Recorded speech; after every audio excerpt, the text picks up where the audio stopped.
আর চৈত্র মাসের শেষ, বৈশাখ মাস পড়তে আর 2 দিন বাকি আছে। তার মধ্যেই প্রচণ্ড গরম, প্রচণ্ড রোদ উঠেছে।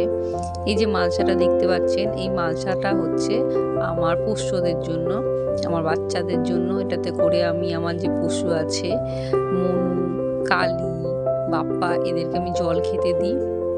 তো এটা প্রচণ্ড নোংরা হয়েছে, কাকেরা একদম ময়লা খাবার দাবার ফেলে নোংরা করে দিয়েছে। এটা রোজই আমি পরিষ্কার করে দিই যাতে এরা জল খেতে পারে।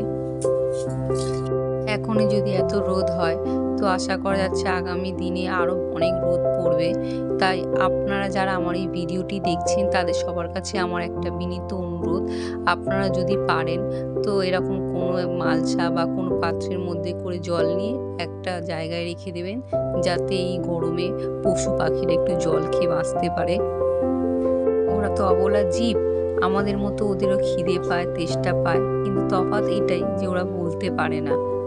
কখনো এদেরকে একদিন খেতে দিয়ে দেখবেন, একটু ভালোবাসা দিয়ে দেখবেন, ওরা কিন্তু সেটা ভুলে যায় না।